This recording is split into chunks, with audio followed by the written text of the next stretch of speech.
E é um prazer enorme, né? Motivo de muita alegria mais uma vez estar aqui com vocês, poder partilhar deste momento, da palavra do Senhor, neste quinto dia de jejum, a qual nós temos juntos buscado ao Senhor. Cada noite o Senhor tem falado conosco grandemente, temos sido edificados pela palavra do Senhor. E essa noite não será diferente, amados. Nós vamos continuar aqui no mesmo propósito, né? Apesar de termos aqui um louvor, adoração, vamos ter um período maior de oração. Mas este é o momento onde nós vamos ler a palavra do Senhor e deixar Ele falar aos nossos corações. Então eu quero que aí onde você está, você abra a sua Bíblia. Em Mateus, capítulo 28, nos versículos 19 e 20, que diz assim: Ide, portanto, fazei discípulos de todas as nações, batizando-os em nome do Pai, do Filho e do Espírito Santo, ensinando-os a guardar todas as coisas que vos tenho ordenado. Eis que estou convosco todos os dias até a consumação dos séculos. Amém? Glória a Deus. Nós costumamos dizer, e é a verdade, que foram as últimas palavras, né, após o Senhor Jesus ter dito a palavra principal, né, está consumado ali após a sua morte na cruz. E assim ter ressuscitado. E depois de ter ressuscitado, ele voltou à terra, voltou ali aos seus discípulos, para ter mais um tempo com eles. E a Bíblia diz que ele foi visto por muitas, centenas e centenas de pessoas. E passou ali por 40 dias ensinando, dando as últimas instruções aos seus discípulos, àqueles que o seguiam. E essas palavras, exatamente a qual nós lemos aqui, Jesus estava ali se despedindo dos discípulos. E ele citou essas palavras por último. Já subindo aos céus, ali diz em Atos diz que ele já estava subindo aos céus quando ele disse essas palavras, quando ele passou essas instruções aos discípulos.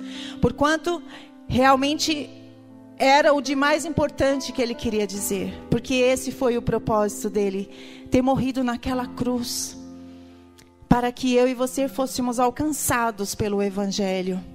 Por isso ele ordenou aos discípulos: ide por todo o mundo, por todos os lugares, por todas as nações, e pregai o Evangelho, batizando, ensinando, discipulando. E se nós pudéssemos ter a última oportunidade da nossa vida, sabendo nós que daqui 1 hora não estaríamos mais nessa terra, nós com certeza cada um de nós teríamos algo muito importante para dizer. Por exemplo, falaria aquilo que eu falo todos os dias para minha filha, mas que eu julgo, para as minhas filhas, mas que eu julgo ser o mais importante. Filhas, busquem ao Senhor. Busquem ao Senhor, porque o Senhor é o único caminho. Ele é o único caminho, a verdade e a vida. Não tem nada mais importa. Não há títulos, não há faculdade, não é nada melhor do que ter os nossos filhos no altar do Senhor. Então eu insisto constantemente, porque eu julgo para mim ser o mais importante a dizer. E assim Jesus também disse: se você tivesse a oportunidade, eu creio que você teria algo importante.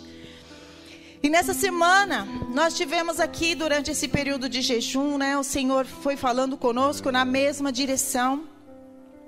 Seguindo aqui o roteiro do livrinho do jejum, nós temos falado nessa semana sobre o chamado. E nós vamos trazer aqui, relembrar um pouquinho para a gente chegar exatamente no assunto de hoje. No primeiro dia, o pastor Richard falou aqui sobre a fé, a importância da fé. A fé que vem pelo ouvir e ouvir a palavra de Deus. Sobre a importância de pregar o Evangelho de Cristo para a salvação. No segundo dia, nosso amigo Betão pregou sobre Isaías 6:8, onde falou sobre a importância de nós ouvirmos o chamado de Deus e de como nós estamos respondendo a esse chamado. E de que aquele momento que Isaías esteve ali com o Senhor e o Senhor fez a pergunta para ele: a quem eu enviarei? Isaías prontamente responde a ele: eis-me aqui, Senhor, envia-me a mim. No terceiro dia, nosso amigo Juliano vem aqui e fala sobre a conversão do apóstolo Paulo. E trouxe-nos a meditar sobre a nossa própria conversão, sobre o nosso chamado, de como nós temos levado essa oportunidade de sermos salvos, como nós temos levado isso a outros. E aí no quarto dia, a pastora Kátia vem aqui, continua dentro do mesmo propósito, cada um em um foco, mas todos na mesma direção.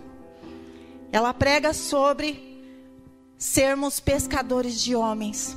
Quando Jesus, separando ali os discípulos largam tudo, largam suas redes e passam a seguir a Jesus e cumprir o seu chamado, passando a ser pescadores de homens.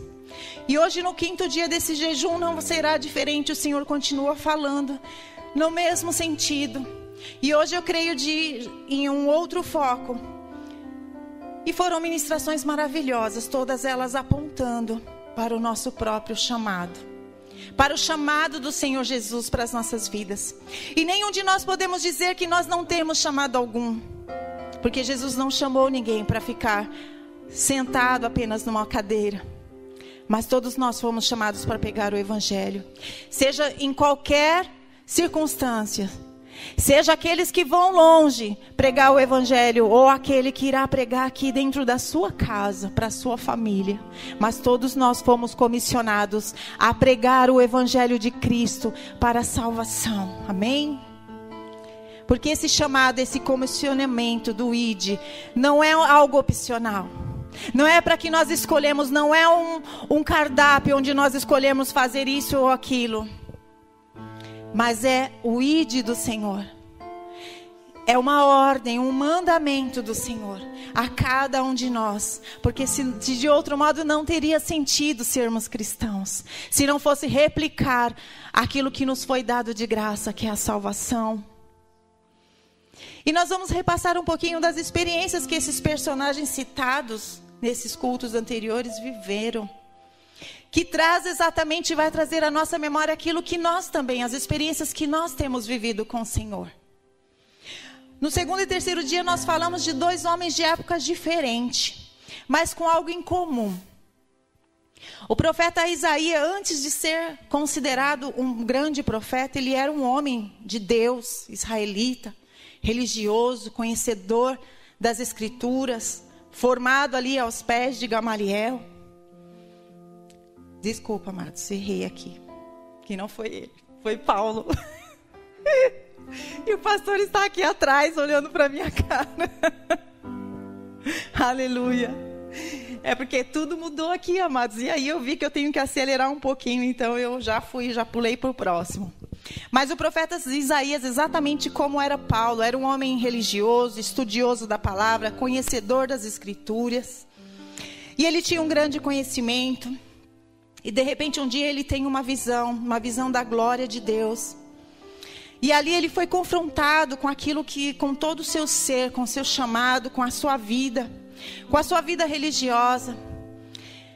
E o Senhor ali lhe faz uma pergunta: a quem enviarei? E quem há de ir por nós?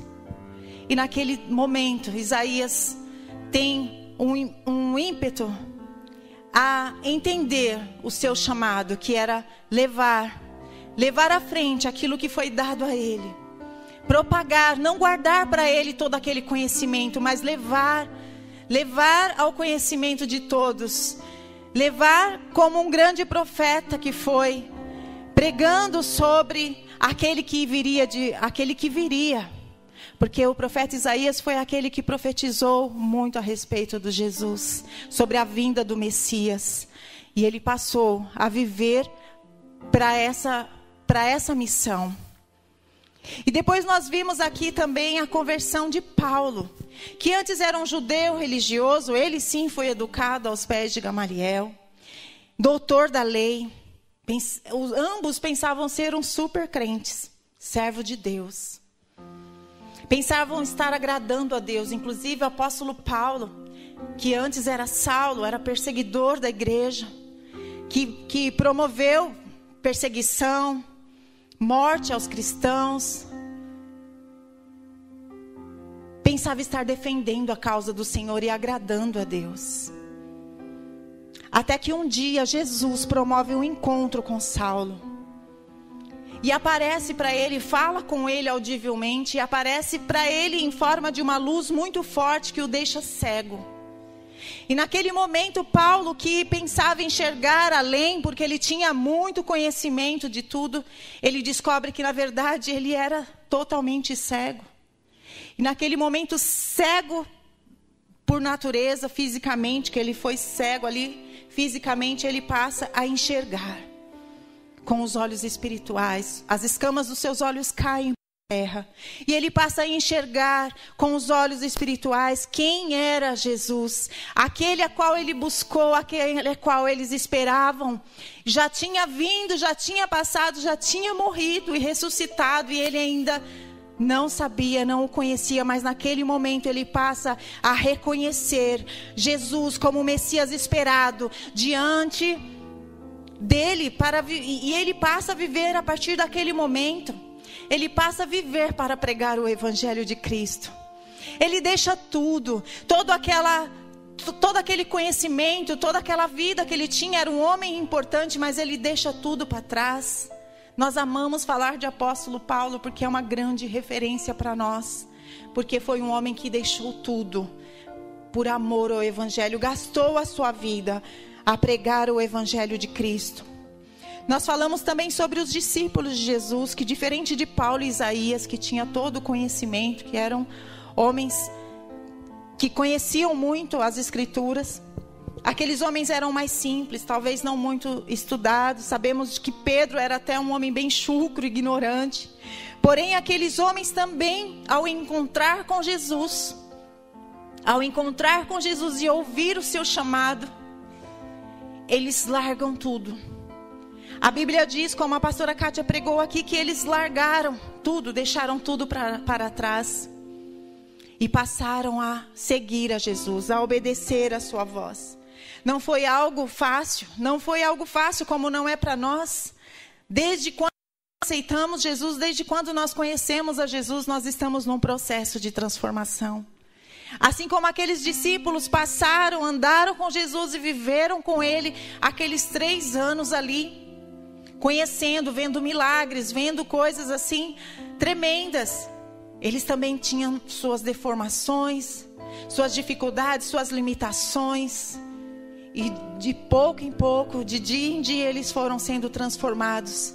Até que essa obra foi realizada. Quando Jesus ali, no primeiro versículo que nós lemos, Jesus disse que para que eles fossem pregando, que Jesus fala do ide para eles. Nós lemos aqui em Atos, que Jesus também fala que ao descer sobre eles o Espírito Santo, eles iriam receber virtude para pregar o Evangelho a todas as nações. E é através disso, é a partir do momento onde nós verdadeiramente temos um encontro com o Senhor e vem sobre nós o Espírito Santo. É quando nós recebemos poder, autoridade, unção para poder pregar o Evangelho a toda criatura. E isso não é algo exclusivo de obreiros, de pastores, de algumas pessoas. Não, amados. É todo aquele que crer. Todo aquele que crer no Senhor Jesus Cristo e entregar de fato a sua vida, vai receber o Espírito Santo.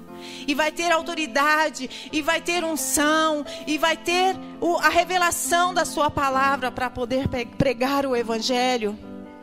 Talvez você nunca vai pegar no microfone para pregar o Evangelho, mas você vai ter oportunidades e tem oportunidades para pregar aqueles que estão à sua volta. Talvez homens muito experientes, grandes palestrantes dessa terra, inteligentes, com alto conhecimento, se estivessem aqui em nosso lugar, de cada um que veio aqui, pessoas simples, né? Se colocar nós 4, não digo o pastor Richard, que é um teólogo, mas se colocar eu, a Kátia, o Betão e o Juliano, nenhum dos 4 tem conhecimento algum de serem estudados, mas a unção do Espírito Santo está sobre nós.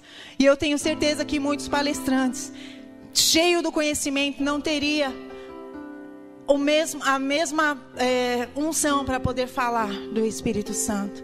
Com todas as limitações e pouco conhecimento que nós, eu estou dando nós como exemplo, mas é nós e você mesmo com pouco conhecimento, a unção do Espírito Santo é que vem, é que abre o nosso entendimento, é que nos dá a revelação, é que convence o homem. O nosso papel é tão somente abrir a nossa boca e falar do amor de Deus.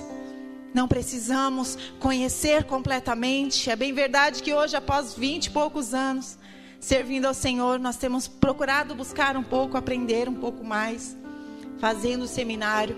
Mas o importante mesmo é buscar o Espírito Santo, porque a unção do Espírito Santo é que vai convencer o homem do seu pecado, que vai convencer que Jesus Cristo é o caminho, a verdade e a vida. Não é o nosso conhecimento, não é as nossas palavras, mas também, amados, não desmerecendo, eu tenho certeza que esses mesmos homens que têm todo esse conhecimento, se um dia se arrependerem e aceitarem o Senhor Jesus Cristo como seu único e suficiente Salvador, recebendo sobre eles o Espírito Santo, aí sim terão autoridade e unção para pregar o Evangelho. E com certeza Deus também irá se usar desses dons, como do conhecimento, dom natural, para poder acrescentar ao Evangelho, à pregação do Evangelho. Mas aqueles homens, todos esses homens, assim como nós hoje, talvez estavam ali vivendo ao seu modo, longe da perfeita vontade de Deus. E quando se depararam com Jesus, foram transformados e levados a pregar o Evangelho. Se nós nos compararmos a todos esses homens, mesmo em épocas diferentes, todos tiveram o mesmo chamado. E hoje, amados, paremos para pensar como estamos diante de tudo isso. Como temos recebido o chamado, o ide do Senhor? Estamos vivendo ao nosso modo, vivendo para cumprir as nossas vontades? O que mudou? Deus mudou. Ele continua transformando mulheres e homens. Ele continua chamando estes para replicarem o que aconteceu com eles e serem salvos. Ou ele desistiu de nós? Ou será que Deus está lá do alto dizendo: não, amados, dá um tempo, espera aí, porque o céu já está cheio, não tem mais lugar aqui, podem curtir as suas vidas, se preocupem com as suas casas, com as suas famílias, porque já está bom demais, podem descansar, desfrutem das minhas bênçãos. Queridos, muitas vezes é essa a impressão que dá, quando nós olhamos para nós hoje, para a igreja do Senhor, e nós nos colocamos todos no mesmo barco, porque muitas vezes é essa sensação. Sejamos corajosos a responder essa pergunta para nós mesmos. Se muitas vezes não é isso que nós fazemos, se não é dessa forma que nós pensamos, deixamos o nosso chamado de lado, com certeza Deus não mudou, porque Ele é imutável. Com certeza o coração do Senhor continua inflamado de amor pela humanidade e desejando que eu e você saiamos do lugar da zona de conforto para pregar o Evangelho, nem que seja para o nosso vizinho ao lado. O coração de Deus continua inflamado de amor pela humanidade, e o meu e o teu coração precisa estar inflamado de amor pela humanidade. Como é que nós estamos diante de tudo isso que nós estamos vendo? Será que nós estamos apáticos, estamos simplesmente preocupados com a nossa segurança, com o nosso bem-estar, com aquilo que nós estamos perdendo? De fato, temos cumprido o ID, temos pregado ao nosso vizinho, temos falado do Jesus no nosso trabalho, nas escolas, ou até mesmo dentro da nossa casa. Quais têm sido as nossas conversas, o que temos aconselhado os nossos filhos? Temos aconselhado à luz da palavra? É para nós refletirmos nesta noite.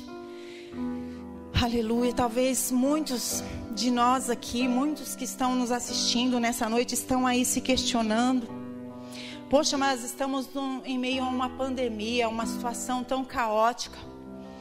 Tudo que eu precisava nesse momento é ouvir uma palavra de fé, de esperança, de força. Eu vou ter cabeça para pensar e evangelizar? Talvez, se nós examinarmos o fundo do nosso coração, muitos de nós estamos pensando assim, olhando simplesmente para esse nível de terreno físico. São tantas indagações, e é verdade, querido, nós precisamos neste momento de uma palavra de força, de fé, de esperança. Porém, tudo isso está numa só pessoa, que é na pessoa de Jesus Cristo. Ele é a resposta. O Evangelho é a resposta. Se nós pararmos de lamentar, de chorar aquilo que nós temos perdido, aquilo que nós temos sofrendo, e nós nos debruçarmos do Evangelho de Cristo, nós vamos encontrar essa palavra de força, de fé e de esperança. E é o que o Senhor quer falar comigo e com você hoje. Ele já falou comigo hoje o dia inteiro buscando esta palavra. Eu fui completamente confrontada por ela. Nós vamos encontrar essa força, essa fé e essa esperança, a cura, o socorro que nós precisamos, através do Evangelho. E é por isso, é mais um motivo que nós não podemos guardar esse Evangelho para nós mesmos. Porque exatamente neste momento, se você e eu temos sentido essa preocupação, essa angústia, esse desespero talvez, quanto mais aqueles que não têm Jesus. Quanto mais aqueles que não têm esperança, não têm aonde buscar socorro, como que estão essas pessoas? Então esse é o momento onde nós temos que propagar o Evangelho. É por isso que a igreja fechou as portas, mas não calou a boca. É por isso que estamos aqui. Muitas pessoas até criticando. A igreja agora faz live quase todos os dias, sim. Porque essas coisas não podem calar a nossa voz. Porque essa é a estratégia de Satanás, é de nos distrairmos, nos fecharmos dentro das nossas casas e esquecer que tem milhões de pessoas morrendo, que talvez não conheciam Jesus. Quantas delas não ouviram a pregação do Evangelho? E o nosso coração tem que inflamar por essas vidas. E não podemos guardar esse Evangelho para nós mesmos, porque essas pessoas também precisam dessa palavra de força, de fé e esperança. Aleluia. E quando nós liberamos essas palavras, quando nós deixamos de lado a nossa dor, a nossa preocupação, e nós passamos a buscar e a liberar para outros, nós somos edificados. Nós é que ganhamos, nós somos fortalecidos. Aleluia. Por isso nada pode calar a nossa voz. Por isso aprove o Senhor ter nos dado essa direção para o jejum deste ano. Tenho certeza que esse material aqui, com tanta excelência, né? Esse livrinho, o aplicativo, todo o conteúdo, tenho certeza que não foi produzido nesses últimos 2 meses. Deve ter dado muito trabalho. E deve ter começado talvez, sei lá quanto tempo atrás. Talvez quando terminou o jejum do ano passado, né, já começaram a preparar este material. E quem trouxe o conteúdo deste material, porque eu estou dizendo isso porque assim como passou na minha cabeça, com certeza deve ter passado na cabeça de muitos. Que é aquilo que eu falei agora. Talvez nós deveríamos estar fazendo o jejum buscando a cura, a libertação, buscando a estratégia, a saída, o escape. Mas o nosso Deus, o Criador, aquele que estava lá atrás, que já sabia o que seria hoje, que já estava aqui hoje, nesse tempo a qual nós nem sabíamos que iríamos passar, e que já está lá na frente, aonde nós estamos preocupados como será, o Senhor já está lá. E foi Ele quem desenvolveu. Foi Ele que, através do Espírito Santo, inspirou aos elaboradores de todo esse material a buscarmos neste tempo essa direção para as nossas vidas. Porque um dos maiores sinais, nós ouvimos falar de sinais da vinda de Cristo, e esse que nós estamos vivendo com certeza é um deles, uma pandemia. E qual é o maior sinal da vinda de Cristo? É a propagação e a pregação do Evangelho em todo o mundo. E o Senhor que estava lá atrás, sabendo do que seria hoje, está nos preparando hoje para lá na frente continuar cumprindo os seus sinais. E é nós, é eu e você que Ele vai usar. Por isso o Senhor vem para a sua igreja hoje, fazendo inflamar os nossos corações, para que nós, como esses homens que um dia tiveram um encontro com o Senhor e mudaram a sua história e saíram da sua zona de conforto para levar o amor de Cristo, assim eu e você também venhamos nos posicionar. Talvez no seu coração você se entristece e fala: poxa, mas a igreja tem feito tanta coisa, fala-se tanto sobre missões, mas quem sou eu? Como que eu vou sair daqui para ir lá para a África pregar? Mas pregar o Evangelho de Cristo não se limita a isso. Tanto é que nós vamos ler aqui. Eu já estou terminando, mas para poder finalizar essa palavra, precisamos ler aqui. Em Atos 1, 8, diz assim: recebereis poder ao descer sobre vós o Espírito Santo, e sereis testemunha tanto em Jerusalém como na Judéia, Samaria e até os confins da terra. Dita essas palavras, foi elevado Jesus às alturas à vista deles, e uma nuvem o encobriu dos olhos, seus olhos. Estando eles com os olhos fitos no céu, enquanto Jesus subia, eis que 2 varões vestidos de branco se puseram ao lado deles e lhe disseram: varões galileus, por que estáis olhando para as alturas? Esse Jesus que dentre vós foi assunto ao céu, virá do modo como vieste subir, ele voltará. Jesus deu essas palavras e disse para que aqueles homens fossem, que eles fossem testemunhas em Jerusalém, na Judéia, na Samaria e até aos confins da terra.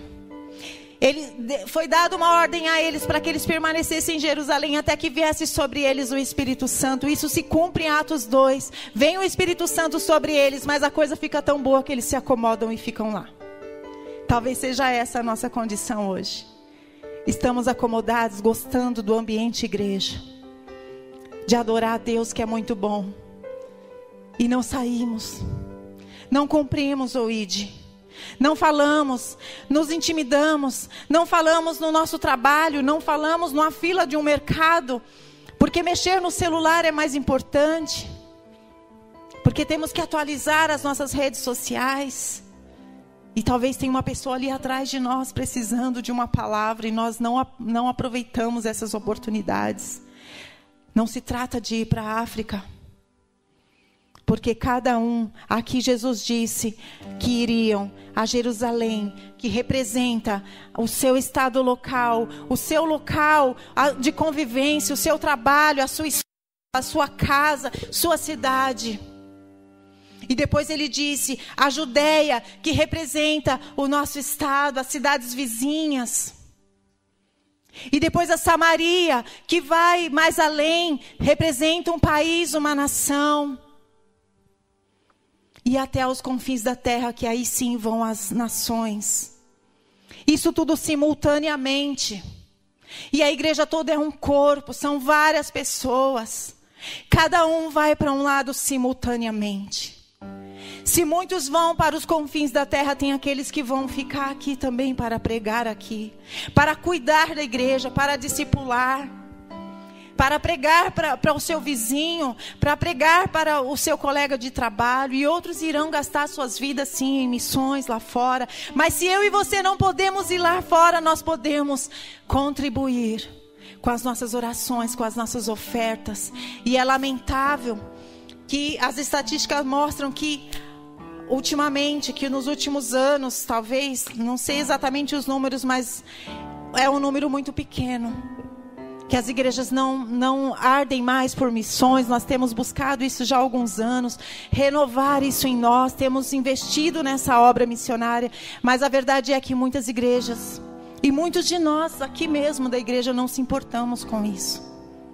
Não queremos ir, não podemos ir, mas também não queremos investir. Não queremos pagar o preço de orar por essas vidas. E ir aos confins da terra também pode ser desta maneira, queridos. Que nós venhamos rever os nossos conceitos. Porque depois deles se acomodarem e gostarem muito de estar ali cheio do Espírito Santo, ficaram ali por Jerusalém pregando. Precisou vir ali em Atos 8:1. Diz o versículo 1, que naquele dia levantou-se uma grande perseguição contra a igreja em Jerusalém. E todos, exceto os apóstolos, foram dispersos pelas regiões da Judéia e Samaria. Depois, nesse episódio, o apóstolo Estevão é apedrejado e morto. E após isso começa uma grande perseguição sobre a igreja, cristãos morrendo. E isso fez com que ele se espalhasse, e aí sim começou a cumprir o ID de Jesus. Algo semelhante com o que temos vivido hoje, talvez. Não tanto, é claro, que foram coisas terríveis que aconteceram naquele tempo, mas essa situação toda terrível que temos vivido é um despertar do Senhor para que nós nos movamos. Se o nosso coração não estiver preocupados com o que está fazendo, com que essas vidas que estão morrendo, para onde estão indo essas vidas, então nós devemos sim nos arrepender e rever os nossos conceitos e valores. Porque Jesus não morreu naquela cruz só por mim, só por você, igreja, mas Ele morreu por toda a humanidade. Ele não tem prazer na morte daqueles que não conhecem a Jesus. E nós também não devemos ter, nós devemos nos importar e pregar o Evangelho a tempo e a fora de tempo. Aleluia. Nós vamos orar neste momento. Nós vamos orar nesse momento e refletir aqui na aplicação que nos é proposto aqui neste livro, na lição de hoje. Que nós possamos nos perguntar agora, essa aplicação diz assim, para nós refletirmos agora, para nós nos desafiarmos agora e fazer um autoexame e avaliar a nossa vida sobre a perspectiva do nosso chamado, do chamado de Jesus, da grande comissão. Em que lugar a vontade de Deus está em sua vida? O que temos feito com o chamado, com o ID do Senhor Jesus? Até onde o caos da humanidade te incomoda? Até onde tem te incomodado tudo aquilo que nós temos visto e ouvido? Será que esse incômodo é só o medo de não ser contaminado? É só o medo da nossa casa ser protegida? Esse incômodo tem que ir mais além, querido. É o tempo de nós nos arrependermos, lamentar e chorar por esses milhares de vidas que estão morrendo. Não porque simplesmente morreram, mas porque estão morrendo muitos sem conhecer a Jesus. Se Jesus é o caminho, a verdade e a vida, nós temos que abrir essa porta, a porta da salvação, e propagar esse evangelho. Até que ponto você está comprometido com o anúncio do evangelho, da salvação aos perdidos? Até que ponto nós estamos comprometidos com isso?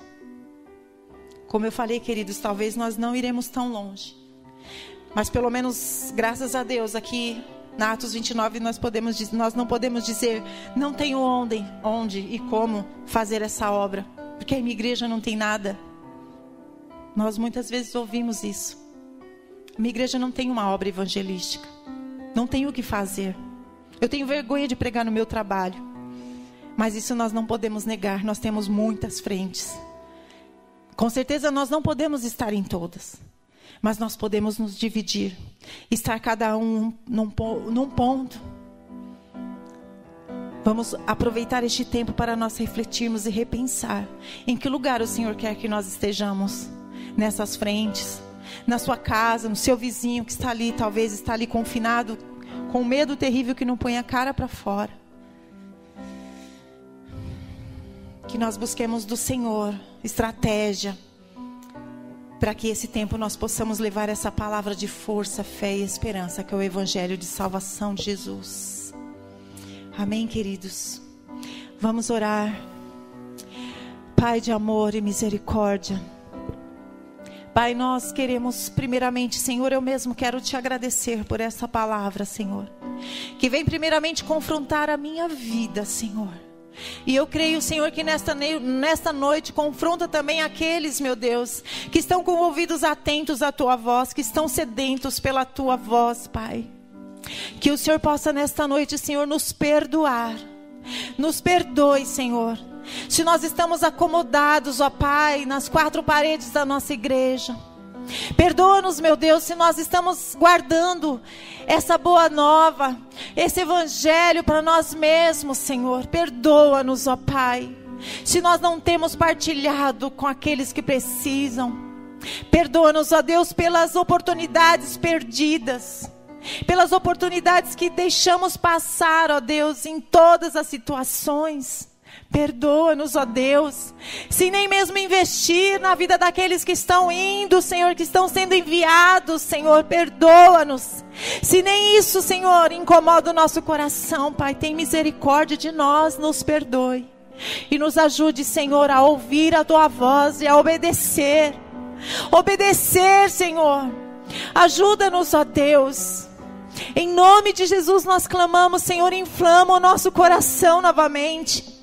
Como éramos, Senhor, quando conhecemos ao Senhor e descobrimos uma pérola de valor, descobrimos algo tão maravilhoso que nós nos tornávamos até mesmo, Senhor, chatos de tanto que falávamos do Teu amor.